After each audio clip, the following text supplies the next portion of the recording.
guys, welcome. This is Asteria. We're going to be discussing the Wandering Inns chapter 10.36, part 1 and part 2 today. So, as always, we're going to start out with general impressions, reactions, thoughts, concerns about the chapter. Would anybody like to dive right in and share their thoughts about this chapter, their immediate reaction, or sort of like post-chapter digestion of everything that went on? Spooky, you're up first. Hello, this is my first time being here, so sorry if I'm a little stuttery. I No, really you're liked the two great. chapters. Um, I know a lot of people, particularly on Reddit, were really angry about everything that happened, but I honestly had a blast with them. I thought a lot of really cool lore things were addressed. I thought a lot of really cool character moments were there. All the fight scenes were really beautifully written. Um, I'm just excited to talk about them. I could talk for hours, but I'm not going to. Someone else talk now. No, I love it. Short, sweet, and to the point. It's great. You're welcome to share other like more specific. What was your favorite part of like both chapters? Like you mentioned some fight scenes, but like what was one moment that really stood out to you? Ooh, okay. I've really loved the goblins, like since I started the Wandering Inn. They've always been my buddies. I've hated watching them just kind of get obliterated, by every species on the planet, like over and over and over again. I know a lot of people are really upset about what the Chieftain Rags did, the Goblin Lord one. But I thought it was cool to see a lot of this sort of like, grr, we get you back from the goblins. Red Scar's whole Blade Master like fight scene was really cool. Um, it was just really fun. All right, awesome. Another goblin lover in the house. It's too bad Wiggles isn't here.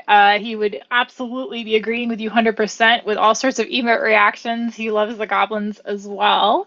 Reading Quill, you're up. What were your general thoughts and impressions for the chapter? Hey, Syria. I really loved this chapter. Both of them. I thought this arc was going to be really hard to wrap up, but Pirate Abba did a fantastic job with it. Um, it ended neatly with a bow. It introduced some characters that are new. It introduced some characters that are old. Um, I thought that the fighty pilot uh, turning into a jet for 5 minutes and knocking all the wyverns out of the air and like saving the pilots was really cool. I like the Red Scar fighting. I like the halfling just killing the Goblin Lord Goblin King over and over again.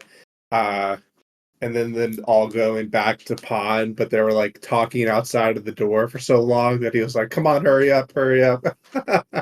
I really loved that.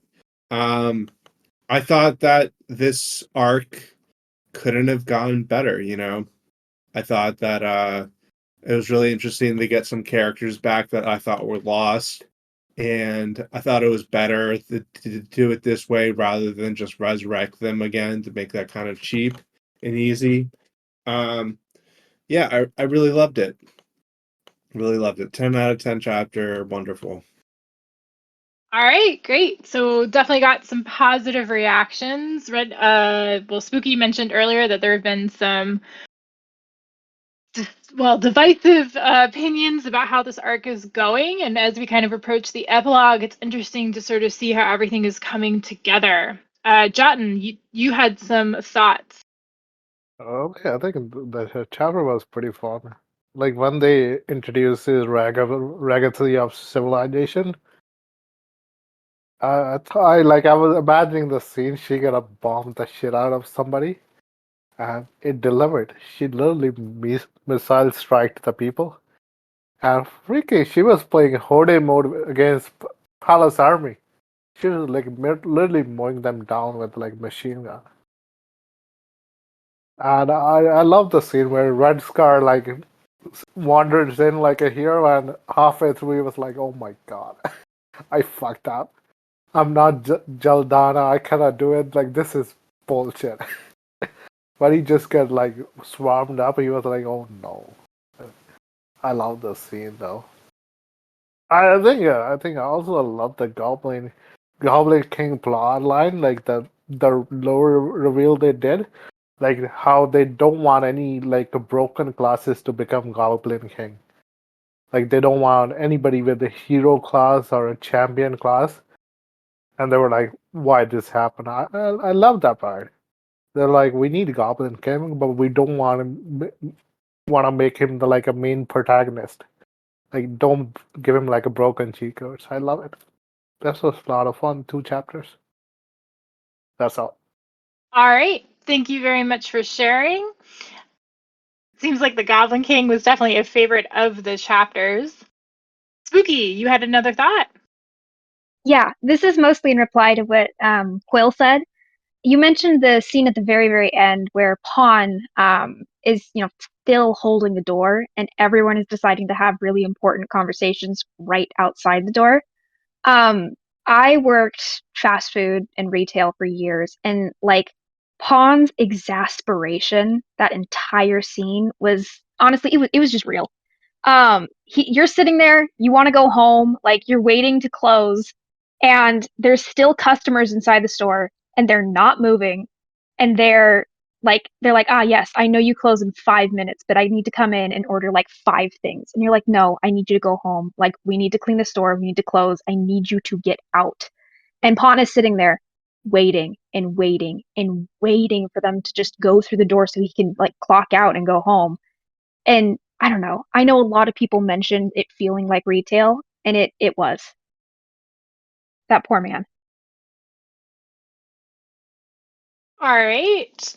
So on to our next general impression. Bill, what are your thoughts?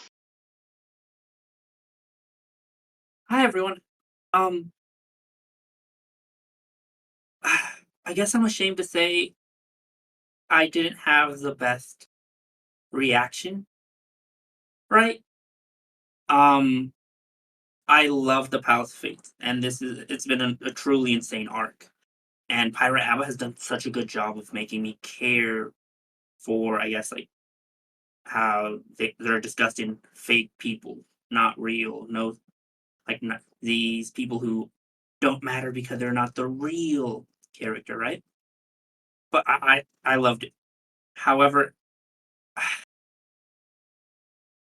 the Lord of Civilization, Goblin Lord of Civilization, burning out in that way, and then the Goblin Lord of Dreams, still also Rags, burning out in that way. Uh, it felt kind of like they were just simply too strong to exist in current Wandering Inn universe, like, right?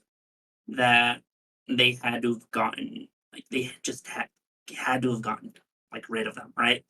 Um, and I'm sad because I really enjoyed both of those characters. Rags is probably my second favorite character. Getting to see alternate versions of her was insane. I mean, when you were introduced to the Goblin Lord of Civilizations, like in a freaking flying saucer, directing troops, like bringing hell from the skies with her super awesome machine gun. I feel like that individual can 100% take Palace's second army. If a regular Goblin Lord necromancer like Reese could destroy the first army, like it felt like, I don't know. I love Teriarch's sacrifice. I love the halfling getting joy. I love the Goblin King getting outed. But I felt so, I don't know, kind of empty. Sorry, guys.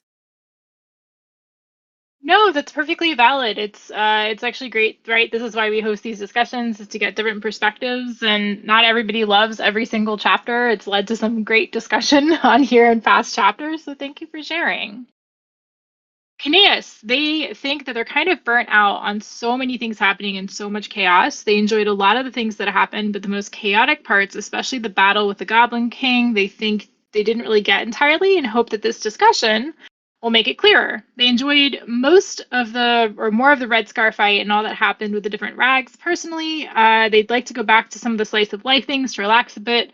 But with everything that has happened, they don't know if it is possible. We can only hope that the epilogue brings good closure. Yeah, so that's a big thing to remember, guys. Like, this is not the final, the final part of this arc. We still have the epilogue to go. And in past volumes, rather, epilogues can go for multiple chapters. So hang in there. We still haven't landed this arc yet. I'm not sure if this is going to be the epilogue to the volume or just the epilogue to the arc, but we've got so many different plot points going on that still need to be kind of wrapped up and addressed. This is just getting us to the epilogue. There's still more yet to come, so we're gonna have to see how that all goes. It's okay, Spooky, I won't read that. But yeah, no, I think there was so much that went on for these 2 chapters. A little bit of a cliche, but I'm going to say that the part that just kind of stuck with me, ironically maybe, or more kind of expectedly, was the end, right? So everything that kind of went down, that happened, we're left on this almost kind of like invitation or cliffhanger, and I'm like, the epilogue is next? What? And then we've got the grand design who's saying, okay, a lot's happened, a lot went wrong, but there's going to be consequences. Consequences can be good and bad. And so they end with this line, right? It includes you, Marcia Dumacan. Now let's see what kind of world the grand design believes in, right? So we went from a grand design that kind of just existed, and then it kind of gained purpose and self, and now we're kind of seeing it develop and have a plan. And I just wonder if that's all going to play out on the epilogue alone, or if that is going to be kind of like a whole nother arc coming. I don't know, really crazy. But that, yeah, is the ending that kind of stuck most for me, because it's just an invitation to be like, okay, what's happening next? Spooky says, on the epilogue, they're super excited to see the GDI's last lines addressed. I have a plan, the first one it had ever made, so it extended a single finger to a tiny soul. Marcia gazed upon the grand design as it pointed at her. It includes you, Marcia de McCann. Now let us see what kind of world I believe in. Absolutely agree. Mystical Pie says, they've been giving Paba the benefit of the doubt throughout this entire arc, and there were definitely moments in this chapter that they really enjoyed, but they think it's simply too much. The scope is too large. There's too much chaos, and there's too much time dedicated to these battles. This is the first chapter in a while where some character moments landed for them. Halfling, Goblin King, Ragasi, Red Scar, maybe, but for the most part, they still have no connections to the altars. Regardless of how the epilogue goes, they're really feeling pretty confident now this arc will not be much better, even if you binge it. They're just looking forward to the moving forward in the plot at this point. And I think that's fair. That's been a criticism through these discussions of this arc, where some people kind of enjoyed it to see all the alternate possibilities and storylines that maybe we didn't get to or didn't get played out because we took a different route with the main storyline. We've had a lot of lore and lore drops and big reveals, but some people have said it feels very rushed or too much all at once, and you don't kind of have time for things to settle.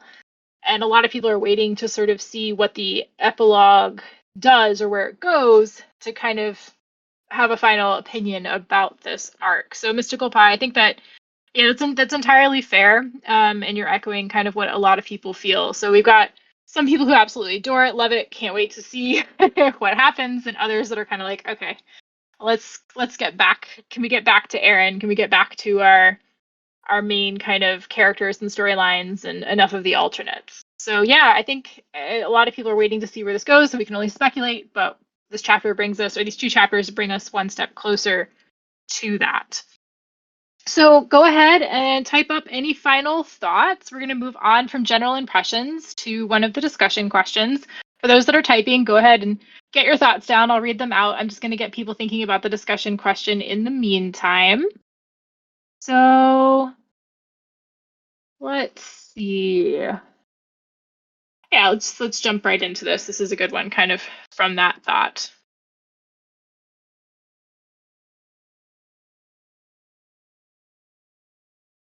All right. Garganak says, while overall they like the Palace of Fate arc, it seemed to start as a small detour from the main arc and has grown into a massive, world-changing, fate-altering, universe-level event. They're still waiting for the cliffhanger of Eren finally starting to heal and deal with the PTSD/trauma from Volume 9, Naren, Rabbit Eater, etc. And they're also still waiting for the new lands to be fleshed out from Volume 8, like the arc overall, but it seemed to be oddly placed in the plotline. I personally agree with this. I started out Volume 10 very excited to see the new lands, to dive into Balaros, because it seems like a lot of characters are heading there. And then I loved that gold chapter with Leonette and the inn. I thought that was so much fun. And then this arc was kind of hinted at. I thought we were doing some fun stuff with the wand. And then we've been spending a lot of time exploring Eren's skill without Eren actually kind of being involved with the Palace of Fates. But I'm interested to see how the epilogue is going to kind of tie it in. And I really do hope it is not the epilogue to the volume, but just the epilogue to the arc so that we can get back to the Dyed Lands. Or sorry, not the Dyed. Well, the Dyed Lands too, because Nira said some ongoing stuff there. But then the new lands and all these other kind of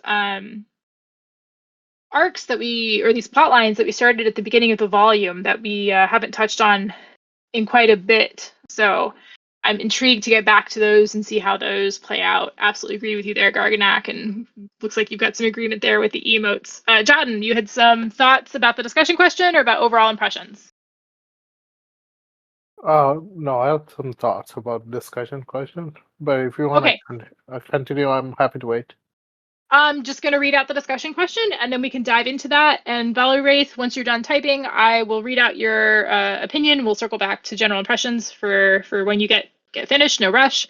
So the discussion question that's first up is, how do we feel about all these alternate versions of the main cast? Are they imbalanced, disliked? Do you guys love them, etc.? Are you kind of ambivalent? Are we sad that they died? Are we excited? Like, where are you guys at with this? Jotten, you're up first. I think this whole Palace of the Fate arc was overwhelming. Like, that's the only thing I say. Like, a lot of stuff got introduced quickly. We read a lot. Chapter was meaty. Like, it's still like very hard to get your head around everything. But I think after 10 big volumes and like million words, like we all have like, what if this happened? What if this happened? I think I loved the alternate version, even if they were bad, even if they were doing something terrible. But I loved it. I was like, this is like a thought for our brain. I was like after this arc is over, and after some time, we can literally debate anything from this arc. Like, this is so much fun, so much theory crafting, so much playing around with the lore, and so many revelations. Like the introduced, most of the character I loved was like Moore as a lord. Like, I loved that guy. Like how he was portrayed, how he was doing it, and like alternate version of a lot of character was fun for me. And that's dude. So many people died. I don't even know who is dead, yo. Like, this was like so much was happening. That's the only thing I can say. I mean, and we can't even really count total deaths, right? Because we don't really know what the GDI is going to do. It has a plan, and maybe that plan includes revival. Who knows? But yeah, the running. If anyone has the list handy of who is in what realm at this point, that would be fantastic. But yeah, there's been a lot of characters, a lot of alternates in play, kind of keeping track of everything has been a little bit crazy. Absolutely agree there.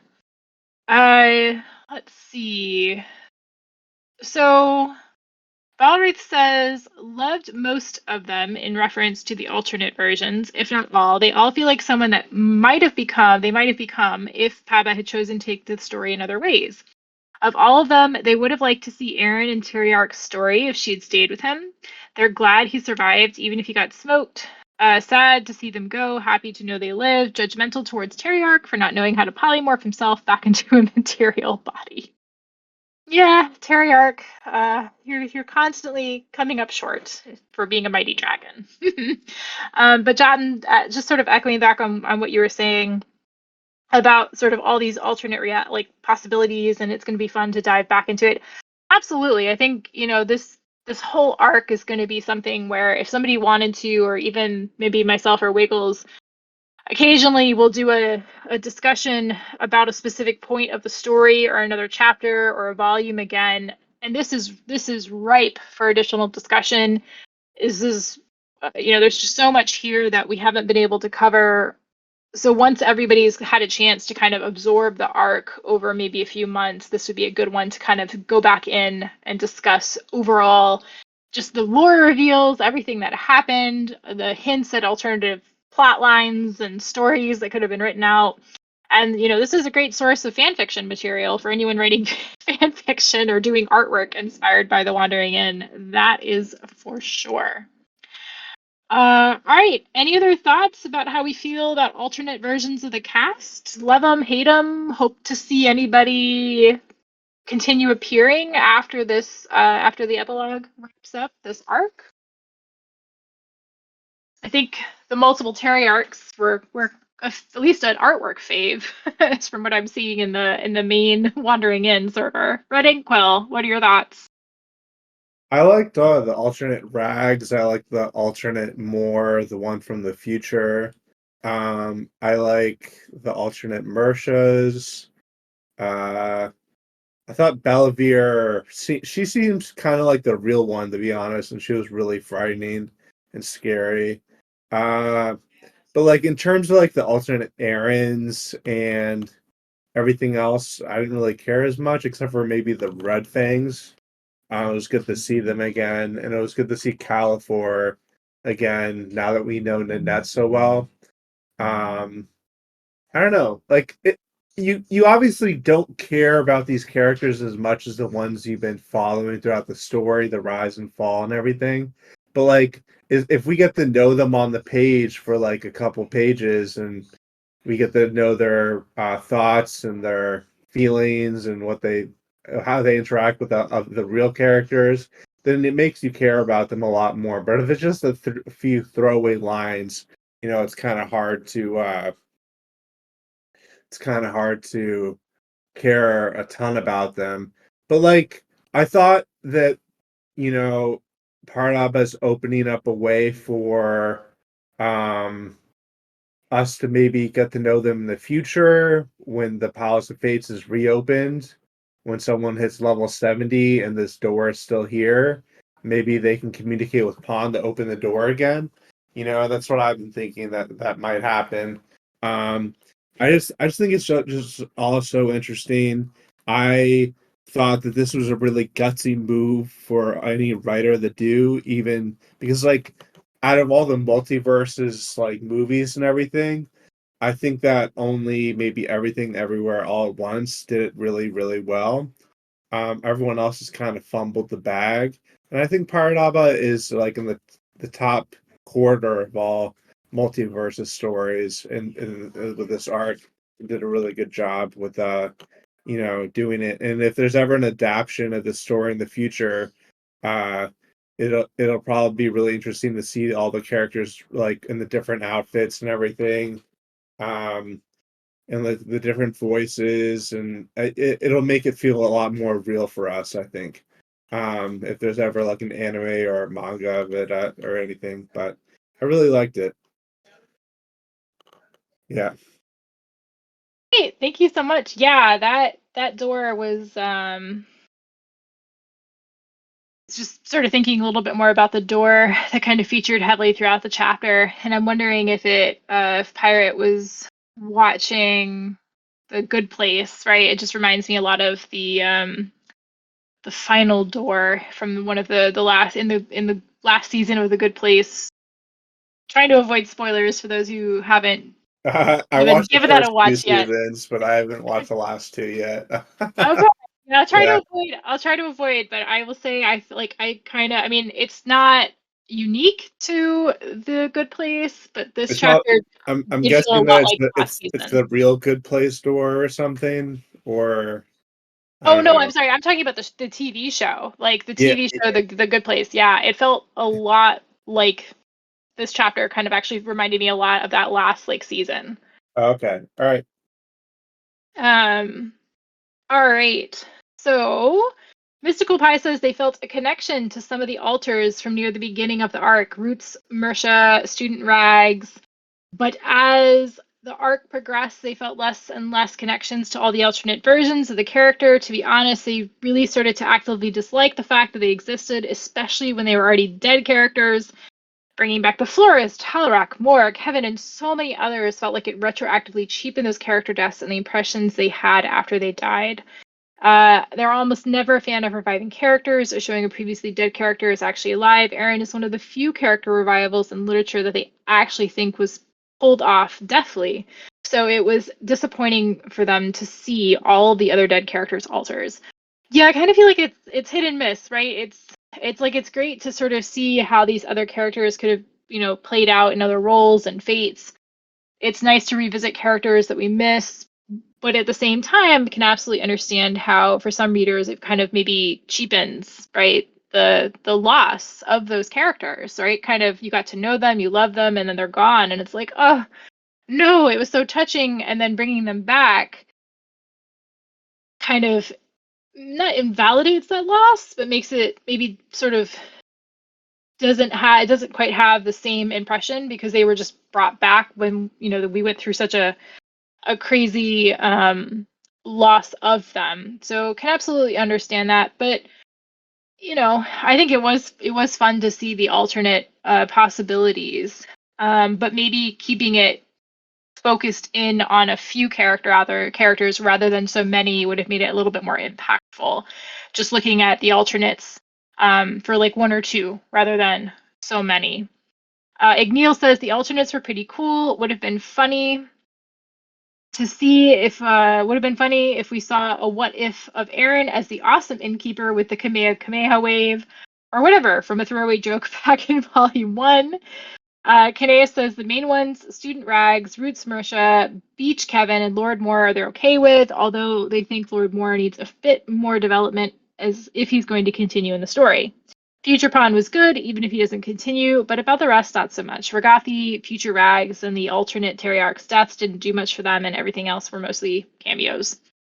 So, hit or miss, but as always, Pirate, when they are there's so many characters to kind of keep balance with, but Pirate is always really strong with character development, right? So given enough time, scenes, and I can't believe I'm saying this, but like enough pages, not that they, not written enough at this point, but given enough writing space, right? It's just they make it so easy to connect with the characters that they introduce us to, that they write about.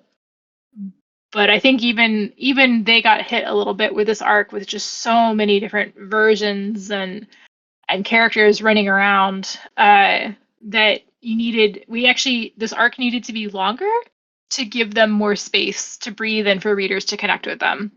Which I can't believe I'm saying because I feel like this arc is already basically like 2 or 3 books, but maybe we needed more chapters, a little bit more development to kind of really connect with these characters and kind of feel their loss and make it a little bit more impactful and give some space between the fighting scenes.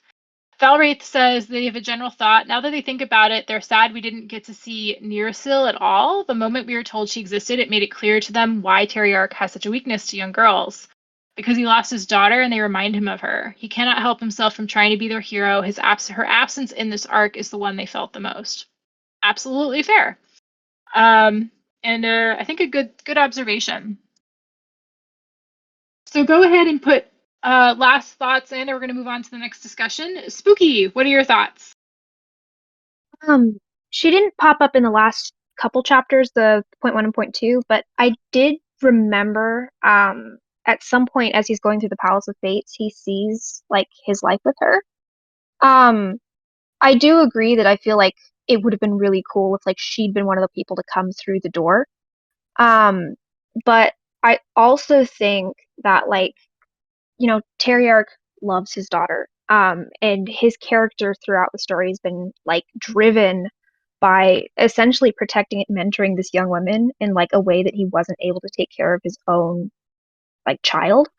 I think that having any sort of Nira in the Palace of Fates would have completely thrown off his like I guess his momentum with Sheta, because he would have been I don't know if he would have been able to like handle it or process it or move past it. And he might have just abandoned like whatever feelings he had or whatever obligations he had to Sheta to go to his daughter. I don't know. That might be a mischaracterization of him. He might be a little stronger than that, but I think if if you come face to face with your daughter who's dead in like every timeline that we see the Terriarchs from, I don't know if he would be able to handle or process that because he immediately like returned to being loyal to Sheta the second she came back.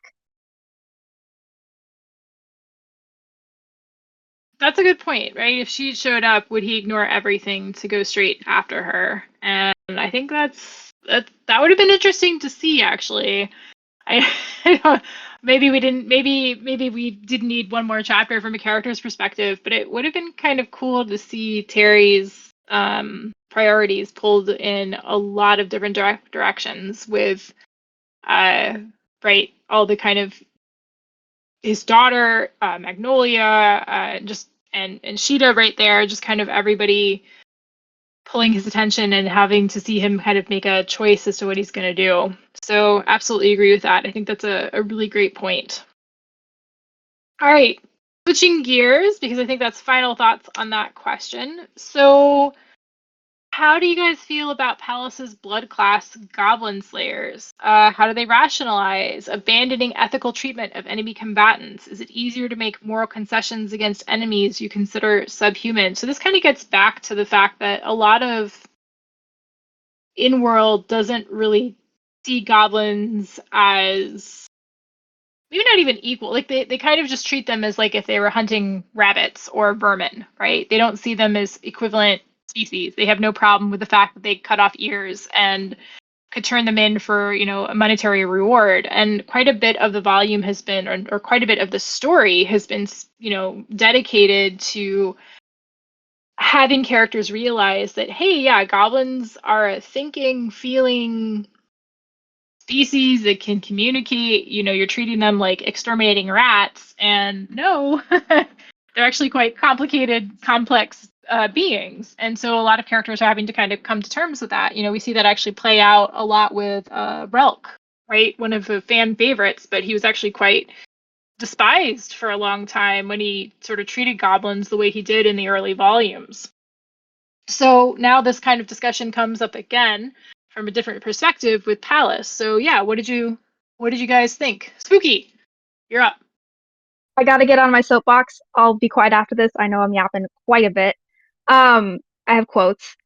First off, if you just do like a control F in 1036 part 2 for Goblin, the word shows up 626 times, which I do appreciate. We love the Goblin content.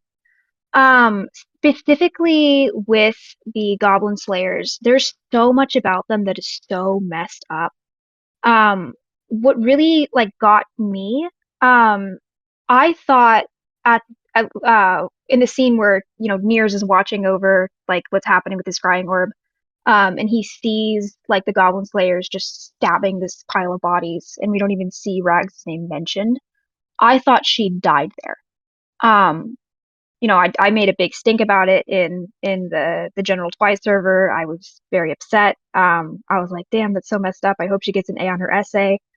And then we see like in the very beginning of 1036 part 2, like the colonel watching over the siege and as they're trying to like bait the goblins out of the fortress, he refers to Plan B, and then there's this description of the body being dragged towards him, bloody and fighting weakly, but alive. And then it talks about how she didn't look like she understood why she was alive, but he did. And God, like the horror and like the instinctive fear that put into me, because I know what people do to goblins and I know how they treat goblins and what they think of goblins. So like her being confused because she's like been trained with Belarus's like rules of warfare, and like having to figure out like what's happening to her for a second, because even as like a young goblin woman, this isn't something she's like had to deal with before and like comprehend. But the idea of like Palace's military strategy, like just being like, okay, we're just gonna torture the absolute heck out of this poor young woman. Um, and like it's even referenced like this isn't how Belarus does warfare. Like Belarus has, you know, better standards in comparison. But the Goblin Slayers are just completely willing to abandon anything resembling decency in their treatment towards goblins because they don't view them as people. There's just that's just the first couple paragraphs of the chapter. It was just gross until Red Scar showed up. Yeah. Anybody else? No, I think it's great, and don't feel free to continue talking or pinging. It's absolutely it's lovely to have kind of like eager discussion participants. Like, feel free to talk as much as you want. So no, I think that was a really interesting kind of dive into this chapter. I love that you counted the number of times goblins appeared in the chapter. And I think that's one of the things that I like Pirate loves, right? They love to see sort of reader reactions and strong they're great at evoking strong emotions. So no, I think that's fantastic. Thank you for sharing all of that. Redding Quill, you had thoughts? Yeah, I agree a lot with what Spooky said. I think this really kind of shows it's a lot of parallels to our own world, where if you hate something enough, you kind of turn into the monsters you portray them as. You see this with like the Jim Crow South. You see this with the treatment of Muslims or terrorist prisoners in post 9/11. You see this with the treatment of Palestinian prisoners by Israelis with like boiling water showers and stuff like that. We we we we turn our enemies into monsters in order to better rationalize why we should kill them. And in this story, uh, the skills that the GDI gives you harm you just as much or more than what you would do to the enemy. You know, a lot of it is like cause them pain with my death, which kind of shows how deep the hatred is for the people. Like these Goblin Slayers didn't come out of nowhere. They had fought the Goblin King from 10 years ago when it was Velen the Kind. So, you know, Velen the Kind was killing people all over the place. And, you know, Velen the Kind probably did some terrible shit when the Goblin King was possessing him. And this is just the cycle of hatred that was created from that. And I just think it's really interesting how Pirate Abba portrayed the red skills. That they weren't like kind of overpowered. They were just kind of like self-harm and causing fear and hatred. And I really thought that was really poignant and interesting. I think you're absolutely right. The Wandering Inn in quite a few plot points has kind of echoed parts of our own world, which is fair, right? Writers pull from kind of real world events all the time. I would imagine that almost anything you read, right, fantasy, sci-fi, probably echoes or has a starting point in real world events. It's not all just imagined up in our minds. A lot of it is a reaction to what we're learning about, what we're seeing in real life. There's a write-up that I was reading about not too long ago that said the Lord of the Rings is, you know, it's this fantastical adventure, but it actually is kind of Tolkien's reaction to the events that he and, you know, he experienced with his friends in in fighting in war, and it's just a way to deal with that. And if you kind of think about that whole story as a reaction to what he went through in war, it's just like, oh wow, that gives a whole new spin to the story. And I think you're right that when we think about the Wandering Inn, you know, a lot of this echoes things that we might have personally experienced or have learned about or are you know, observing in our own world, and it kind of makes it resonate that much stronger, which is kind of crazy to think about. But the goblins especially, I think echo a lot of the events that you referenced. Yeah. Sorry, continue. Go ahead. No, I just wanted to say that Paralaba did a great job with this. They always do a really good job of tying in real world events into the stories, and I thought they did a wonderful job. Yeah. Do you feel like it is, playing devil's advocate a bit here, but do you think on that topic that it would be interesting to see from the opposing perspective of, like, I mean, we did this actually with a couple chapters, I don't remember which volume, and I think it was one of the adventuring teams that one of the leaders of the goblin armies was on, and he like betrayed them and took off and killed some of their members. Darren, the Yeah. half thinkers, yeah. Yeah, but do you think it would be interesting to see from like their perspective a bit more about their opinions on goblins and why they feel the way they do, and make the issue maybe a bit more complex, or just sort of keep it? I think that the thing is that in any war, both sides vilify each other, and then they do, you know, war crimes against each other that then perpetuate the conflict over generations. Like, oh, your dad killed my dad, and I'm gonna kill you, and then their sons want to kill our sons. You know, it just keeps on rotating over and over again. So we saw with Trembarag's Mountain, he would capture women and then rape them in order to create more goblins, which he didn't need to do because goblins can reproduce with goblins. You know, it's not necessary to capture humans and half elves and, you know, whoever else to reproduce. It didn't make any sense except for an extension of their hate, of his hatred. You know, I just think that Ragatha of Civilization, the reason she wasn't killing this army because, you know, some misguided want of going down in flames. She wanted to end the cycle of hatred, at least with this one anti-goblin army that would never put down their arms and go to peace. Or You know? make a point, like make an example out of it. Yeah, well, just to say, you know, I'm here and I'm here to punish the ones that treat us so cavalierly, and there's others like me out in the world that don't interact with the world, but we're here if you ever step out of line too much. I If you think ever, she's also announcing, I'm a what do you call, general of Goblin King.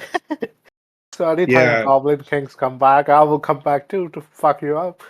yeah, but I just think it's really interesting. You know, the this this conflict will not be able to be solved unless we get a, well, actually, with the Goblin King losing like 50% or 60% of all previous Goblins Kings and all his skills, he won't be quite so destructive anymore in the future. So maybe it'll reduce that way. He'll be easier to kill and put down.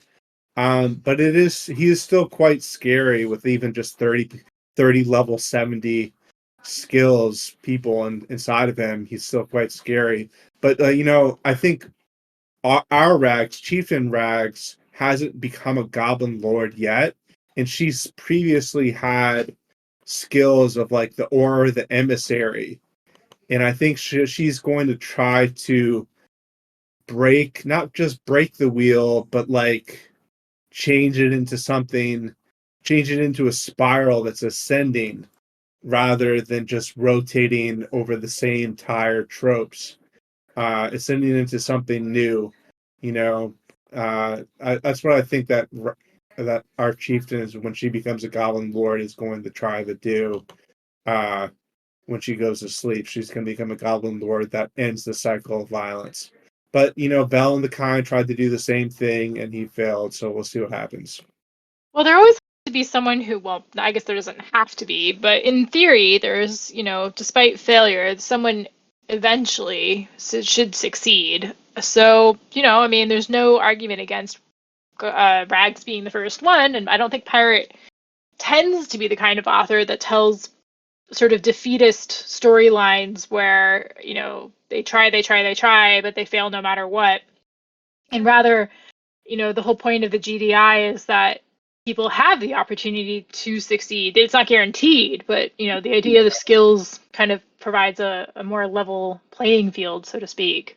But, they have to finish exercising the Goblin King's spirit from Hellstay or something in order to get him out of coming back and killing everyone all over again.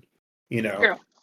Because he's I don't know exactly why, but he has an endless hatred and rage, and that generally, it seems kind of like it was programmed into him to be this way by the gods, because he was created by the gods. They made it so that the first Goblin King would become a monster that then everyone would level against by fighting.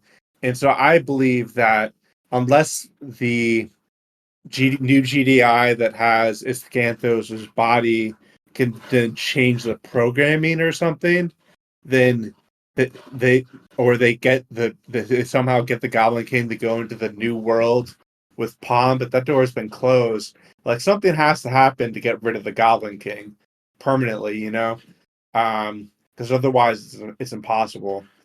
Yeah. Right? Yeah, no, I think that, and that's one of those plot points where it's like, all right, is this gonna happen in the epilogue, or is this gonna be no, this is gonna be like volumes in the future, We'll have to see what happens. Yeah, right. Exactly. So let's hear from some other people on this. So Valeraith says, oh, now we've got a whole bunch of responses. Let me scroll up a bit. Okay, Mystical Pie says, this doesn't really shock them, to be honest. They just see goblins as monsters. They referring to Pallas. If it wasn't for the fight with the Titan, they doubt any of the rest of the Second Army would have cared about their classes. They're almost definitely effective in exterminating goblins and fit into what we know about Chalyon's vision for the Drake's military presence. Asking the Drakes to do any amount of self-reflection on why goblins elicit red classes is clearly too much. I forget which participant says it, but there's a favorite refrain that Drakes suck. And I think this just lends a little bit more support to their argument. Unfortunately, we've got specific individual Drakes that a lot of people love, but overall Drakes just don't seem to be redeeming themselves to the readers.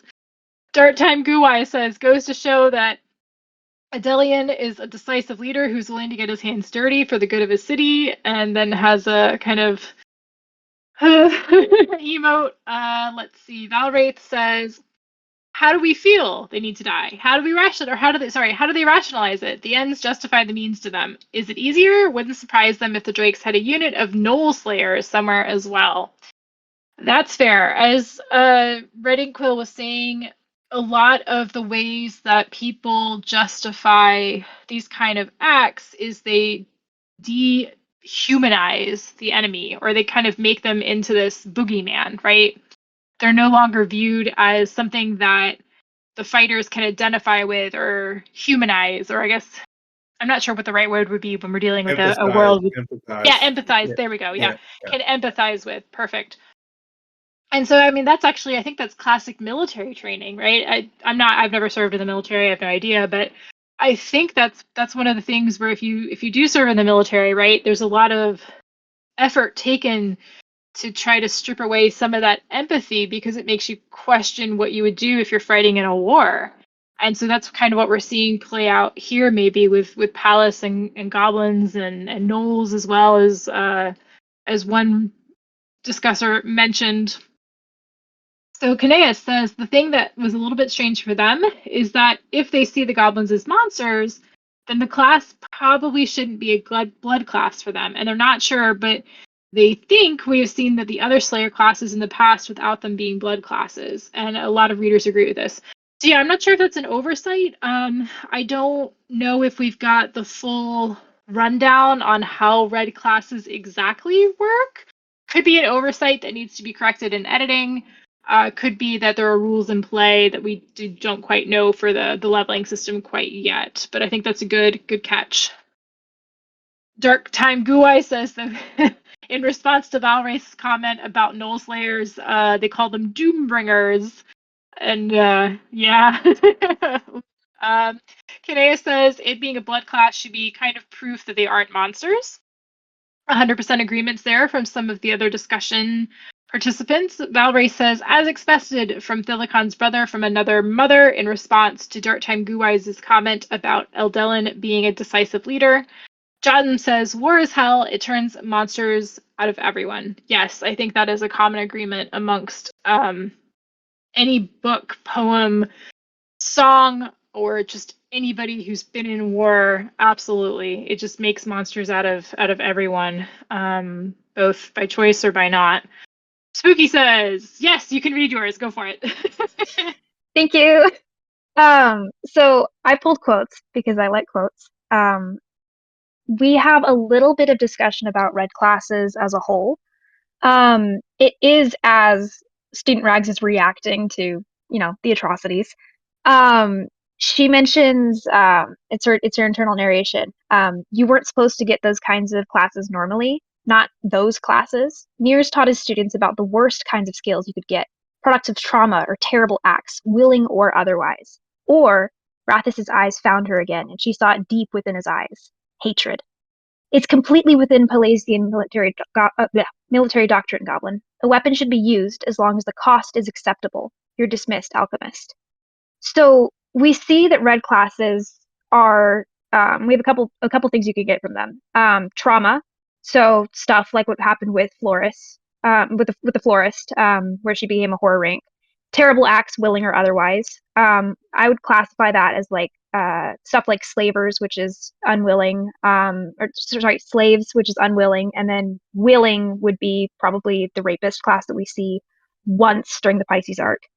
And then the final reason is hatred. So if you are just, fully engaged in the hater mindset, if you live, breathe, stink, bleed hatred, if you are like a dedicated hater, I guess it turns into a red class.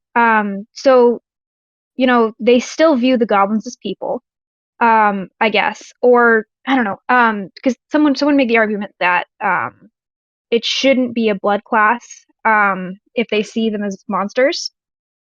But we're seeing, it's hatred.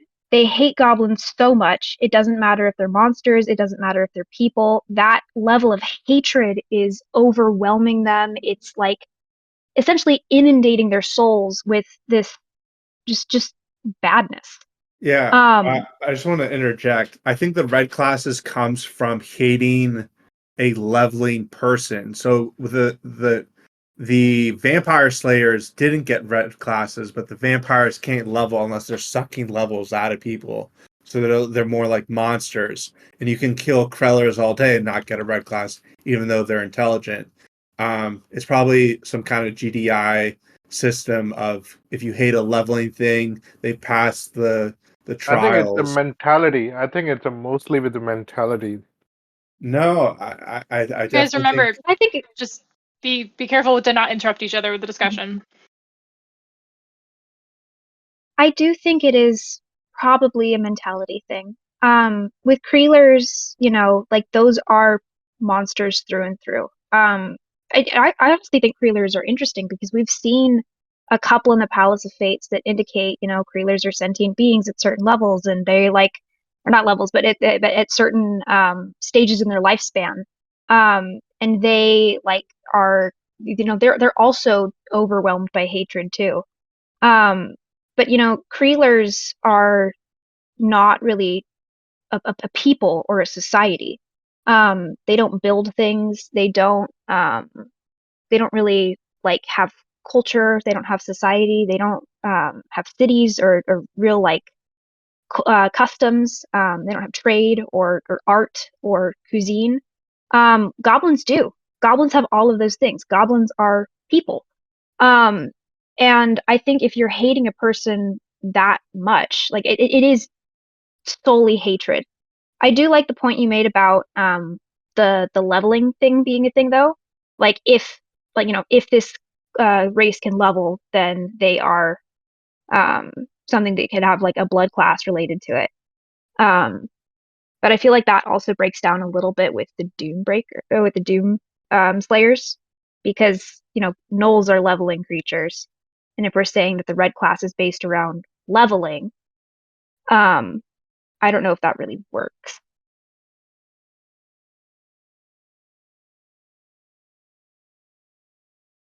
Any thoughts from Red Ink Quill and Totten? Yeah, there's probably a lot of qualifiers that we just don't know. But I do think that whether it's you're hating a leveling thing is one of the qualifiers, and another is if you are the leaders of the people, then perhaps you can make it socially acceptable to kill somebody, like how you can kill prisoners or something, execute prisoners, and they consider doom bearers to be prisoners or something that brings doom to their tribe. So maybe that's why they don't get red classes. But that's a good point. It's not Propaganda, like baby. a yes/no kind of thing. It's just a thing that like maybe that's one of the qualifiers for red class. I'm not sure.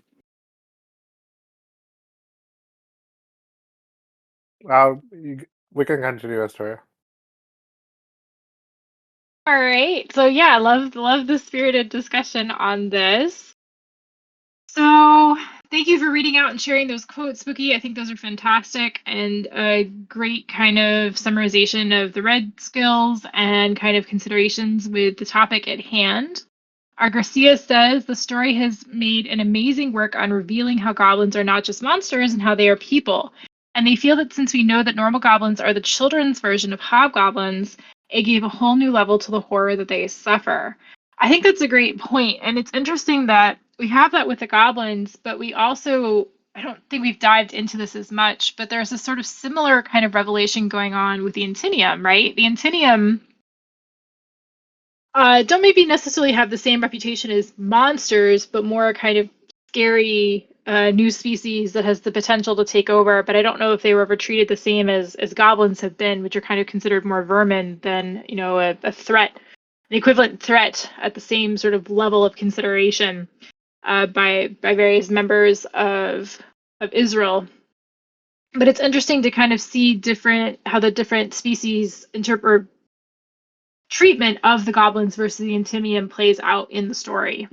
Valerie says they think that the halfling actually had a point on why the Goblin King hatred has never stopped. He didn't get to actually live and elaborate it. Time heals all wounds. He's a soul in Helest, but he's not actually alive. He can't overcome his hatred unless he learns to live with it, but he's dead. Had he convinced the GK to live at least one lifetime in peace, it would have been a huge step forward. Alas, he is too far gone. Dark Time Guai says, I guess GDI considers this a monster. Pointing at Mishra. Interesting. Mishra is a monster? Well, I guess she was considered a doom bringer for quite a bit of time, so fair enough. Some crying emotes there. Valerie says, if I had a coin for every time Mishra almost ended the world, I'd have 2 coins, which isn't a lot, but it's weird that it happened twice. GDI. Okay, guys. So I think we're wrapping up discussion on this topic. We're about an hour in. Let's do one more discussion topic, and then we'll kind of wrap up the recorded portion of the after chapter discussion. So let's see. Yep, we can do the one that the person is highlighting. Okay, we'll do that one. Okay, so there's someone very eager to discuss this. You guys mentioned that you absolutely adored the Red Scar part of the chapters, so let's discuss Red Scar. Specifically, is Leving in the POF hacks, the Palace of Fate's hacks, or was Red Scar standing on business? Feel free to expand this question out a bit, talk a little bit about the Red Scar scenes, how you felt about the character, and everything that's going on with them. Some laughing emotes.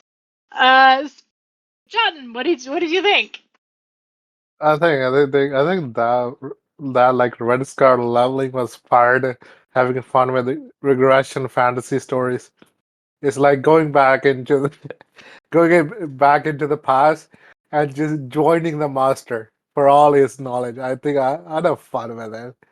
It's like Red Scar just going and just smashing all the noobs. Until that, I was like, yes, I found myself a new disciple. Let's go. I had a lot of fun with it. That was like classic regression story. Like I was enjoying the heck out of it. And I think it's fair though. Like it's a very smart thing to do. Like he was absolutely on a cusp of realizing something, and he needed a push. And a good thing he jumped in, become a protagonist there. Like I loved it, dude. Like that's the best use of Palace of Fates. You want to see, okay, I definitely need to level up my class. Give me opportunity. I think that's the best part. I love it. Like that part was my favorite. Like that was very good use of Palace of Fate. Yeah, so that's kind of fun to sort of see how the Palace of Fates can be effectively used. And it's interesting with Red Scar because this character has been with us for actually quite a few volumes, but always kind of in the background. I mean, correct me if I'm wrong, but I feel like it really wasn't until the Zeladona fight that Red Scar kind of started moving into our main group of characters that readers are like, yeah, I know who you're talking about, and not like, oh, the name's familiar. Where did I last see them? Red Scar specifically, especially this arc, has kind of stepped into even more one of our main characters that we know that we're seeing develop. Readers are excited for, maybe a little ambivalent at first, but people seem to kind of getting more connected with this character.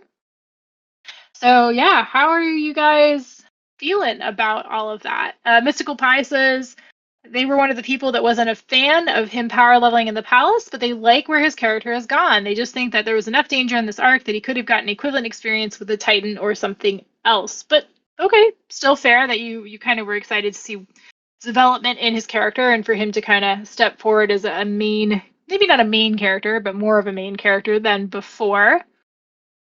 Let's see. Spooky, you have some quotes. You want to read those out? Yes, please. His intro to this chapter was so sick. I loved like his sort of walk in. It felt like a boss fight starting. Like when you entered the big arena in a video game or whatever, like open the final door in a Zelda temple. And they have the whole scene where like the music starts playing and like all the evil, like the bad monster stuff like starts happening. But like that narration was just so fun. Second Army was gazing at a lone figure who had just crested the top of a hill. She felt his arrival before her viewpoint shifted, and she could raise her head fractionally to see him. It was like a drawn sword in the air, so close it prickled your skin. To her, it was such a gentle feeling, like someone holding it between her and danger. But the way the entirety of Second Army moved. Student Rags looked up and made a soft sound, despite all her vows. Red Scar. Like that was so fucking sick. Sorry. But like you see her like for her it's comforting. Red Scar's her friend. Red Scar is, he's loyal to his chieftain. He is always standing on business. Um, but for the entirety of Second Army, they don't see like a person arriving. This is like some evil force. Like this is a goblin lord. This is a high level enemy combatant that has incredibly high level skills. Like this is like a big problem. Goblin lords are such a huge issue when they show up. We see how when Rhys is doing all his, silly goblin necromancy stuff, like there's a massive response to that. And now we see Red Scar showing up really angry on the battlefield, locked in on protecting his chieftain. And there's only an entire army between him and Rags. Like it's not a big deal. He can get through that. I also really loved just him getting appraised. And everyone seeing that his name is Red Scar Ishin, like he got her name. And I feel like that's such a huge thing for a goblin because they don't have last names for the most part. We also know that names have a lot of meaning for goblins. Ovama has teased Rags constantly about her name being Rags. She's like, that's not a real name. Like, you have a nickname. That's not serious. So Red Scar being given a name by this like legendary, terrifying Blade Master because she's accepting him as being worthy of like following in her footsteps.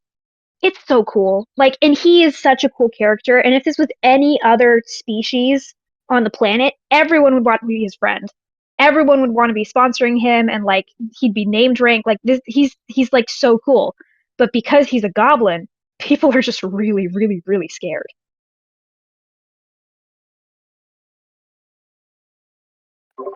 Absolutely. So, I mean, just being terrified of something because of, with you now getting to know it 100%.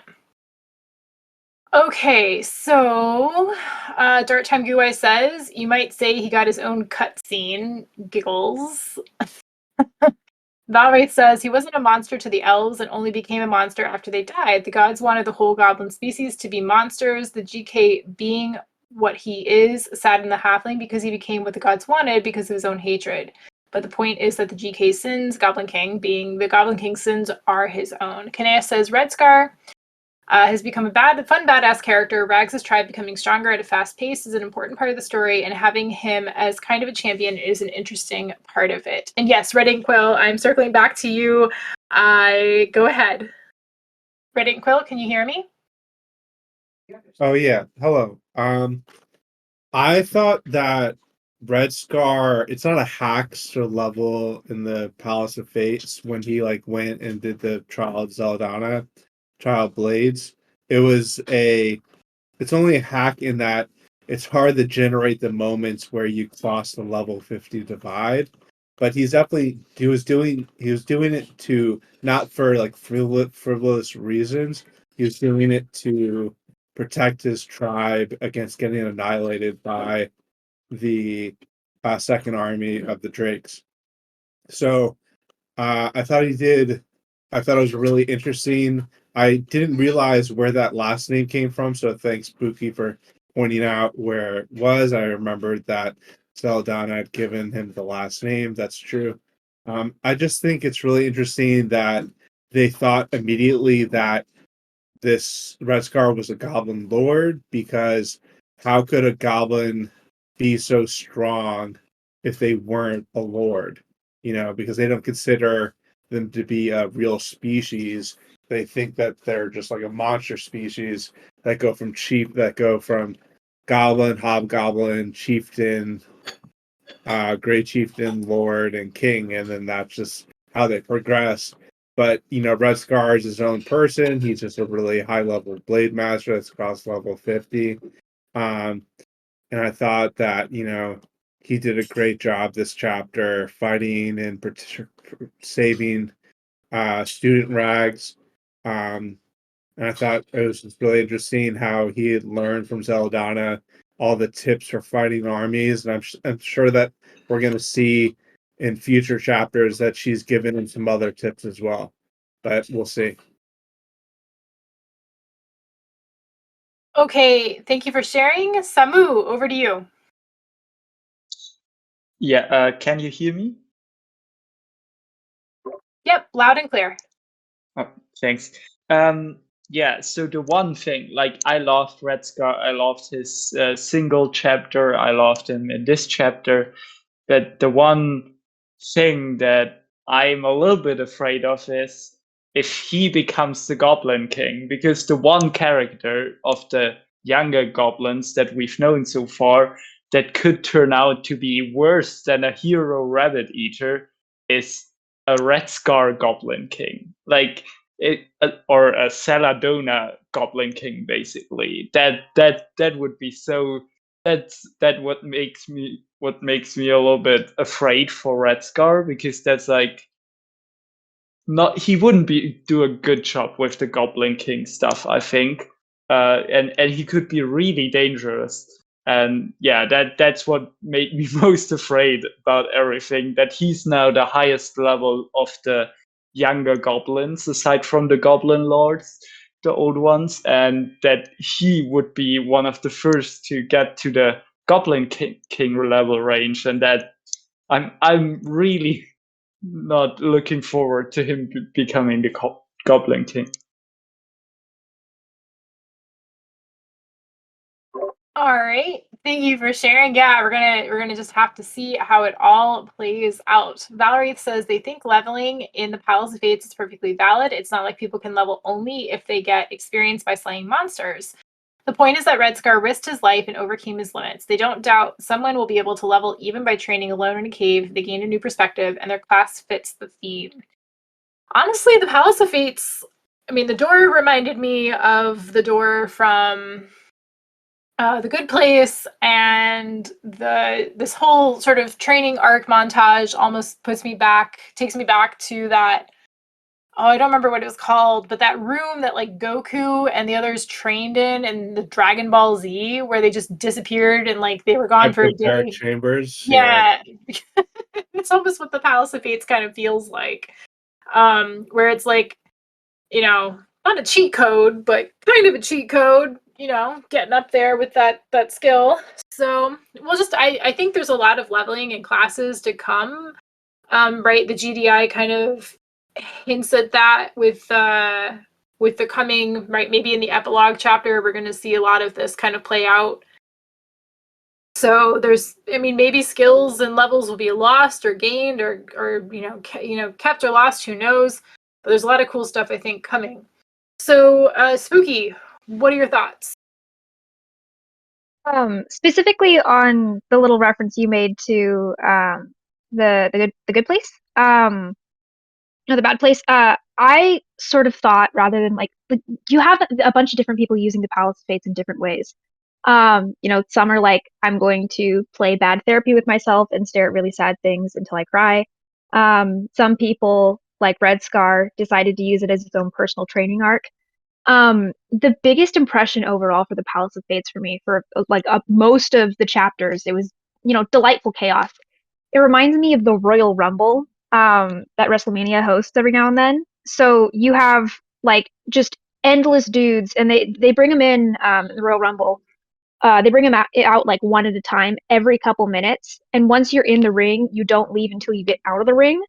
Um, but like if no one gets flung out of the ring, like at some point you can have like 20 dudes in one cage, and they're all fighting each other. Like it was just beautiful chaos to me. I know a lot of people were upset with how chaotic and like messy and how many people were there and all this and that. I thought it was delightful. I was so pleased. I felt like I was at a wrestling match. Nothing was like it wasn't like high fantasy or like some elaborate, beautiful, like symphonic orchestra of a fight. It felt like a brawl, and I adored that.